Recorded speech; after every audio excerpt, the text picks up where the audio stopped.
Hello everyone, welcome back to my channel. I am Pooja और आज हम फरवरी मंथ के मंथली कंपाइलेशन में नेक्स्ट पार्ट डिस्कस करने वाले हैं, जहां पर हम बात करेंगे सभी इंपॉर्टेंट पर्सन इन न्यूज़। फरवरी मंथ में जो भी पर्सन न्यूज़ में थे, चाहे वो अपॉइंटमेंट हुई थी, इंटरनेशनल अपॉइंटमेंट्स हुई थी या फिर ऑबिचुरीज थी, तो तीन पार्ट्स को हम यहाँ पे कवर करेंगे। तो फरवरी मंथ की सभी इंपॉर्टेंट अपॉइंटमेंट्स, इंटरनेशनल अपॉइंटमेंट्स और ऑबिचुरीज को आज के सेशन में यहाँ पे कवर किया जा रहा है। ठीक है, तो आपको काफी कुछ नया सीखने को मिलने वाला है, सो वीडियो को एंड तक देखना है। आइए स्टार्ट करते हैं फरवरी मंथ के मंथली कंपाइलेशन का नेक्स्ट पार्ट। इसके पहले मैंने नेशनल न्यूज कवर करा दी है, सभी इंपॉर्टेंट इंडेक्स आपके साथ शेयर कर दी हैं, गवर्नमेंट स्कीम्स आपके साथ शेयर कर दी हैं। इंटरनेशनल न्यूज आपके साथ नेक्स्ट वीडियो में हम शेयर करेंगे। इसके अलावा साइंस और टेक को भी हमने शेयर कर दिया है। ये सभी पार्ट्स ऑलरेडी डिस्कस किए जा चुके हैं फरवरी मंथ के कंपाइलेशन में। आज हम अपॉइंटमेंट्स को यहाँ पर देखने वाले हैं। क्लियर है? आइए स्टार्ट करेंगे विद फर्स्ट अपॉइंटमेंट। अपॉइंटमेंट से क्वेश्चन 100% एग्जाम में आते हैं। एक बच्चे का मैसेज आया था CUET के लिए, तो ये CUET एग्जाम के लिए इंपॉर्टेंट है। अपॉइंटमेंट वहां पर भी पूछे जाते हैं। अगर आप पिछले साल के पेपर को उठाकर देखेंगे तो आपको वहां पर भी अपॉइंटमेंट्स मिल जाएंगे। तो सबसे पहला नाम आता है ज्ञानेश कुमार का। Gyanesh Kumar appointed as India's new chief election commissioner. देखिए, हमारे देश के कॉन्स्टिट्यूशन में एक आर्टिकल है, आर्टिकल नंबर 324। इसमें कहा है कि जो इलेक्शन कमीशन होता है वो 3 मेंबर की बॉडी होता है। इसमें एक चीफ इलेक्शन कमिश्नर है और उसकी 2 सहायता करने के लिए इलेक्शन कमिश्नर होते हैं। तो ये जो चीफ इलेक्शन कमिश्नर है, ये कौन बन चुके हैं? ज्ञानेश कुमार बन चुके हैं। तो भारत के नए चीफ इलेक्शन कमिश्नर कौन है? ज्ञानेश कुमार हैं। इन्होंने राजीव कुमार को रिप्लेस करने का काम किया है और इनका टेन्योर कब तक रहेगा? 26 जनवरी 2029 तक इनका टेन्योर रहने वाला है। क्लियर है इतनी चीजें? Done. Next, former RBI governor Shaktikanta Das appointed principal secretary to the prime minister Modi. Prime minister Modi की ऑलरेडी प्रिंसिपल सेक्रेटरी हैं। प्राइम मिनिस्टर मोदी के प्रिंसिपल सेक्रेटरी का नाम है डॉक्टर PK मिश्रा। ठीक है, जो ऑलरेडी सेक्रेटरी है। अब यहाँ पे सेक्रेटरी नंबर 2 अपॉइंट किए गए हैं। तो principal secretary to prime minister के मोदी के कौन है? शक्तिकांत दास है, जो कि फॉर्मर गवर्नर रह चुके हैं, 25वें नंबर के गवर्नर रह चुके हैं RBI के। ठीक है, ना बात करते हैं शक्तिकांत दास जी के बारे में। उर्जित पटेल को रिप्लेस करके 2018 में ये RBI के गवर्नर बने थे। ठीक है, डन इतनी चीजें। इसके अलावा ये 15 फाइनेंस कमीशन के मेंबर भी थे और G20 शेरपा के भी मेंबर रह चुके हैं। ना बात करते हैं रेखा गुप्ता के बारे में। ये रेखा गुप्ता है।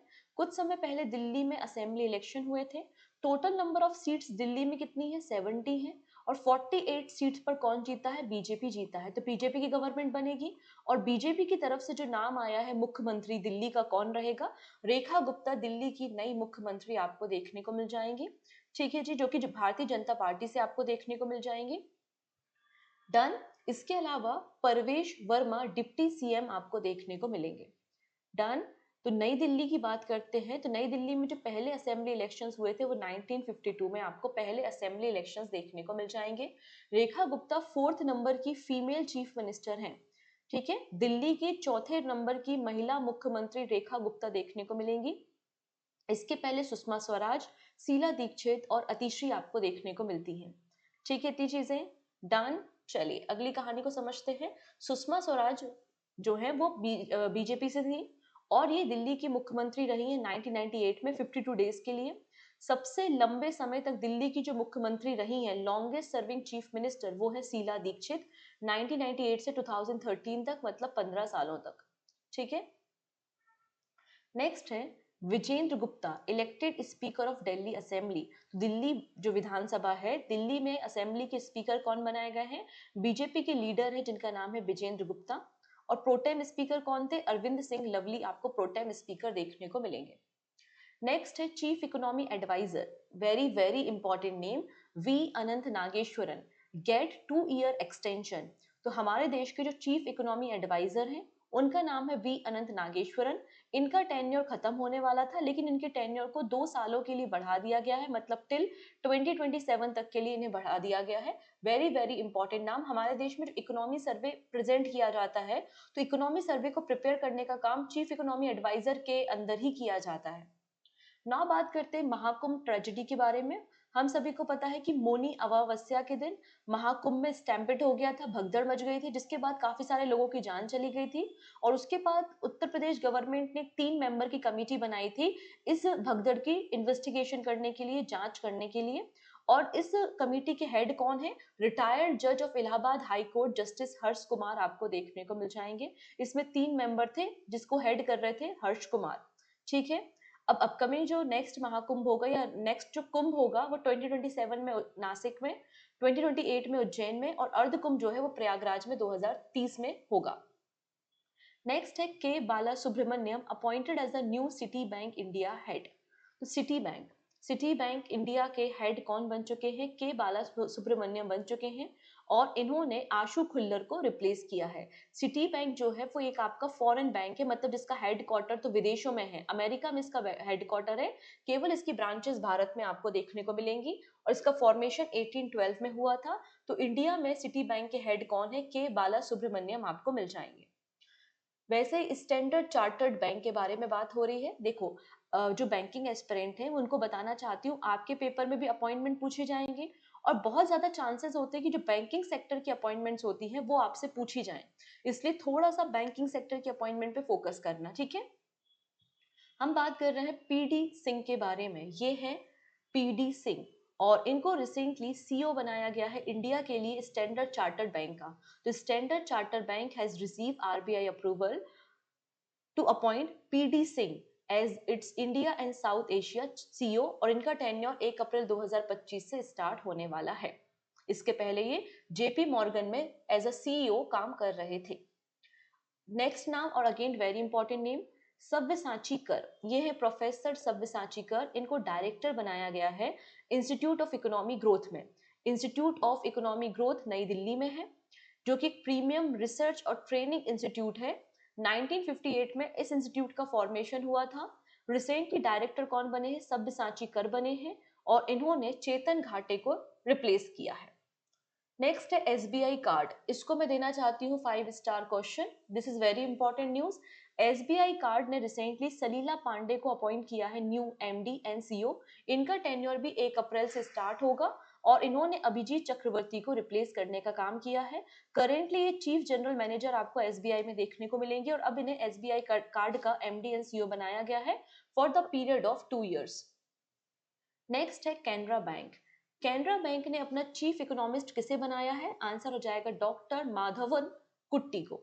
डॉक्टर माधवन कुट्टी चीफ इकोनॉमिस्ट आपको देखने को मिल जाएंगे कैनरा बैंक के। कैनरा बैंक का फॉर्मेशन 1906 में बेंगलुरु में हुआ था। नेक्स्ट है Charanjot Singh Nanda, elected as ICAI president for term 25-26। ICAI का मतलब है institute of chartered accounts of India, जो कि वर्ल्ड का लार्जेस्ट अकाउंटेंसी बॉडी है। इसके प्रेसिडेंट चरणजोत सिंह नंदा देखने को मिल जाएंगे 1 साल के लिए, 2025 से 2026 तक के लिए। और इस 73 नंबर के प्रेसिडेंट होंगे आईसीएआई के। वहीं डॉक्टर जो आपके सीए जो प्रसन्ना कुमार हैं, ये वाइस प्रेसिडेंट आपको देखने को मिलेंगे, ठीक है। नेक्स्ट बात करेंगे मैमून आलम के बारे में। ये एक आईआरएस ऑफिसर हैं मैमून आलम और इनको रिसेंटली डायरेक्टर बनाया गया है मिनिस्ट्री ऑफ स्टील में for the period of 5 years, 5 सालों के लिए। नेक्स्ट नाम आता है, this is again very important name, N Chandrasekaran, जो कि चेयरमैन है टाटा सन के। इनको अपॉइंट किया गया है as a chairman of Ratan Tata endowment foundation. तो रतन टाटा इंडोमेंट फाउंडेशन के नए हेड कौन है? आंसर हो जाएगा एन चंद्रशेखरन, जो कि चेयरमैन भी है टाटा सन के। अब ये जो रतन टाटा इंडोमेंट फाउंडेशन है, ये फिलंथ्रॉपी मतलब परोपकारी सेवाएं करता है और टेक्नोलॉजिकल रिसर्च में कंट्रीब्यूट करता है इंडियन सोसाइटी में। क्लियर? तो ये सभी हमारी नेशनल अपॉइंटमेंट्स थी जो हमने देखी फरवरी मंथ की। नाउ बात करेंगे फरवरी मंथ की सभी इंटरनेशनल अपॉइंटमेंट्स के बारे में, ठीक है। सेकेंड सेगमेंट इंटरनेशनल अपॉइंटमेंट है, ये वाला देख सकते हैं, हमने अपॉइंटमेंट कवर कर लिया है। अब हम इंटरनेशनल अपॉइंटमेंट्स को कवर करेंगे और उसके बाद हम बात करेंगे ऑबिचुरीज पे। आइए स्टार्ट कर लेते हैं इंटरनेशनल अपॉइंटमेंट्स। सबसे पहला नाम आता है कैश पटेल का। कैश पटेल 9th नंबर के डायरेक्टर बन चुके हैं एफबीआई के, ठीक है। एफबीआई के 9वें नंबर के डायरेक्टर कौन बने हैं? कैश पटेल बने हैं। इन्होंने क्रिस्टोफर रे को सक्सीड करने का काम किया है। इनिशियली जब एफबीआई का फॉर्मेशन किया गया था, उस समय एफबीआई के डायरेक्टर होने की कोई समय सीमा नहीं थी। कोई भी व्यक्ति कितने सालों तक के लिए एफबीआई का डायरेक्टर हो सकता था। जैसे कि जे एडगर हुबर को एफबीआई का डायरेक्टर 1924 में बनाया गया और इन 1972 तक एफबीआई के डायरेक्टर मतलब 48 सालों तक रहे। तब एफबीआई को रियलाइज हुआ कि हमें कोई रूल्स तो बनाने चाहिए कि एक टर्म फिक्स की जाए, एफबीआई के जो डायरेक्टर की टेन्योर है उसको फिक्स किया जाए। तो मैक्सिमम एफबीआई के जो डायरेक्टर हैं वो 10 सालों तक एफबीआई के डायरेक्टर रह सकते हैं। मतलब कैश पटेल का जो टेन्योर है वो 10 सालों का रहेगा टिल 2035 तक। लेकिन प्रेसिडेंट चाहे तो इनको रिमूव कर सकते हैं। कैश पटेल ने भगवत गीता पर हाथ रख के शपथ ग्रहण करने का काम किया था। अगर हम एफबीआई मतलब फेडरेशन ब्यूरो ऑफ इन्वेस्टिगेशन के बारे में बात करते हैं तो 1908 में इसका फॉर्मेशन हुआ था। ये एक इन्वेस्टिगेटिंग आर्म है यूएसए की। वॉशिंगटन डीसी में इसका हेडक्वार्टर है। नेक्स्ट बात करेंगे हम फेडरिच मर्ज के बारे में। फेडरिच मर्ज को नेक्स्ट चांसलर बनाया गया है जर्मनी का। अब जर्मनी के जो चांसलर होते हैं वो बड़े इंपॉर्टेंट होते हैं, तो जर्मनी के नेक्स्ट चांसलर कौन हो जाएंगे? फ्रेडरिच मर्ज। ठीक है, डन। चलिए नेक्स्ट। नेक्स्ट है बार्ट डे वेवर। इन्हें बेल्जियम का नया प्राइम मिनिस्टर बनाया गया है बाय द किंग फिलिप। तो किंग फिलिप ने बेल्जियम का नया प्राइम मिनिस्टर किसे बनाया है? बार्ट डे वेवर को बनाया है। ठीक है, बेल्जियम जो है वो नेटो का मेंबर आपको देखने को मिल जाएगा और नेटो का जो हेडक्वार्टर है ब्रुसेल्स बेल्जियम में ही आपको मिलेगा। ना बात करते हैं लेबनान के बारे में। ये लेबनान है जो कि मेडिटेरियन सी भूमध्य सागर के साथ बॉर्डर शेयर करता है।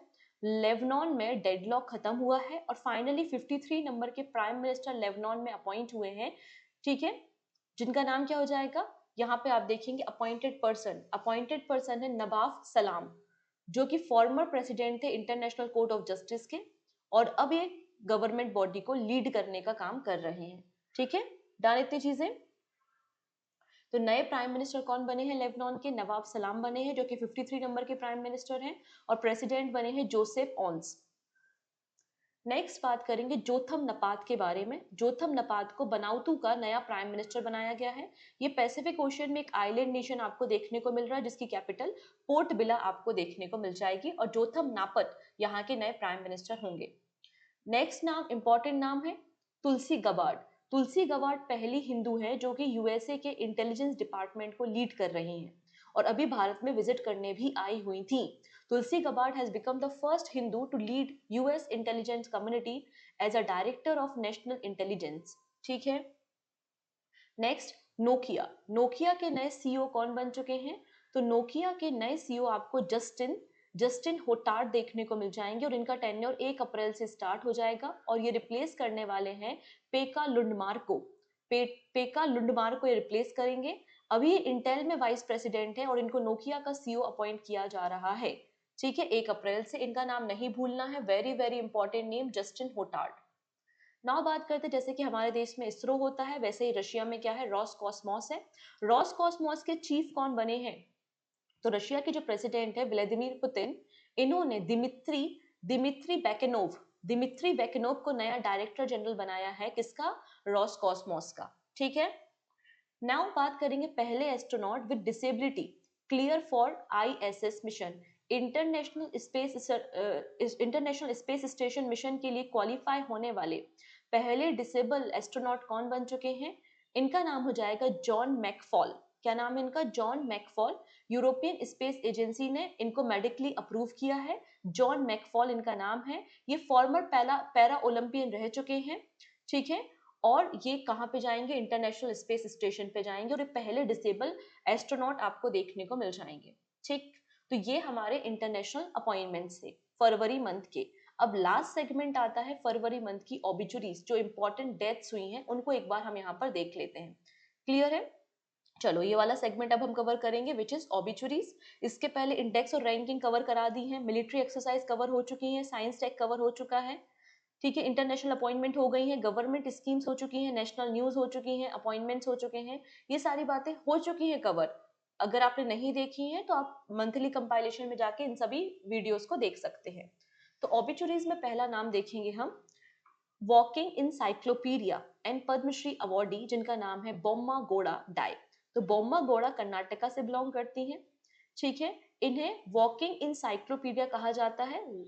वॉकिंग इंसाइक्लोपीडिया इन्हें इसलिए कहा जाता है कि जो भी ट्रेडिशनल सॉन्ग्स है 5000 से ज्यादा जो पुराने गाने हैं फोक ट्रेडिशन से वो इनको मेमोराइज है, वो इनको याद थे। इसलिए इन्हें हम वॉकिंग इंसाइक्लोपीडिया के नाम से जानते हैं। इन्हें 2017 में पद्मश्री अवार्ड भी दिया था और ये हलक्की फोक सॉन्ग से संबंधित है। किससे संबंधित है ये? हलक्की फोक सॉन्ग से संबंधित है और इनका निधन हो गया है। बॉम्बा गौड़ा इनका नाम था। नेक्स्ट बात करेंगे मायाधर राउत के बारे में, जो कि एक जाने माने उड़ीसी डांसर थे। देखिए अगेन, इन्हें फादर ऑफ उड़ीसी डांसर कहा जाता है। Very very important name, Mayadhar Raut. इन्हें पद्मश्री अवार्ड मिला था 2010 में। इन्हें फादर ऑफ उड़ीसी डांसर कहा जाता है। इन्होंने कला विकास केंद्र कटक में स्थापना करने की काम किया था, जहां पे पहली बार ट्रेडिशनली उड़ीसी डांस को सिखाने का काम किया गया था।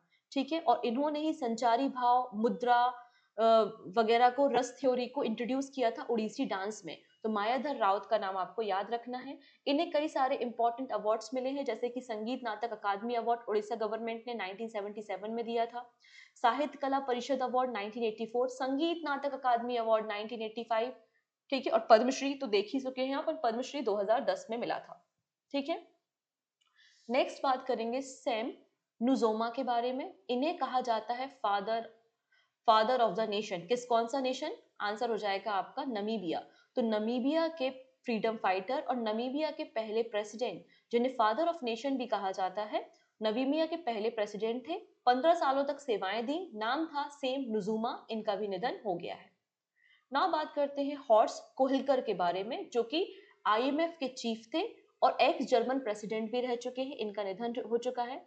एज ए जर्मन प्रेसिडेंट इन्होंने 2004 से 2010 तक सर्व किया और एज अ आईएमएफ चीफ इन्होंने 2000 से 2004 तक सर्व किया है। हॉर्स कोहिलकर इनका नाम है। इनका भी निधन हो चुका है। नेक्स्ट बात करेंगे न्यूटेला इन्वेंटर, जिनका नाम था फ्रांसिस्को रिबेला। इनका भी निधन हो चुका है, जिन्होंने world famous hazelnut Coca spread तैयार किया था। ये न्यूटेला आपने खाया होगा। ठीक है, इसके फाउंडर थे। इनका निधन हो गया है। नेक्स्ट है Acharya Satyendra Das, chief priest of Shri Ram Janmabhoomi temple passed away. ठीक है, तो बाबरी मस्जिद का जब डिमोलिशन हुआ था उस समय भी ये चीफ प्रीस्ट थे और अभी भी चीफ प्रीस्ट थे श्री राम जन्मभूमि टेम्पल के, आचार्य सत्येंद्र दास। इनका भी निधन हो गया है। लास्ट पर्सन आते हैं मिलिंद रेज। मिलिंद रेज, जिन्हें क्रिकेट का इंसाइक्लोपीडिया कहा जाता है, मुंबई क्रिकेट का इंसाइक्लोपीडिया इन्हें कहा जाता है। इन्हें काफी ज्यादा नॉलेज था क्रिकेट का और फॉर्मर मुंबई टीम के कैप्टन भी रह चुके हैं और इनका भी निधन हो चुका है। मिलिंद रेज किस गेम से थे? आंसर हो जाएगा इनका रिलेशन क्रिकेट से था। तो ये हमारे फरवरी मंथ के अपॉइंटमेंट्स हो गए, इंटरनेशनल अपॉइंटमेंट्स हो गए और ऑबिचुरीज हो गई। डन, आज के लिए इतना ही। इसकी पीडीएफ आप डाउनलोड कर सकते हैं in the form of magazine. Pooja Jain classes application पे विजिट करना और वहां से आप इजीली मैगजीन को डाउनलोड कर सकते हैं। तो सारी इन्फॉर्मेशन आपको मैगजीन में मिल जाएगी। प्रिंटेबल फॉर्मेट में होती है मैगजीन, तो प्रिंट करना भी काफी आसान हो जाता है। डाउनलोड करके आप उसको पढ़ सकते हैं। ओके, आई होप आपने एंजॉय किया होगा सेशन। अगर एंजॉय किया है तो लाइक बटन पे क्लिक कर देना और पहली बार आए हो तो सब्सक्राइब कर लेना। सो मिलते हैं नेक्स्ट वीडियो में कुछ और कंपाइलेशन के साथ। तब तक अपना ध्यान रखेंगे। Take care and bye bye.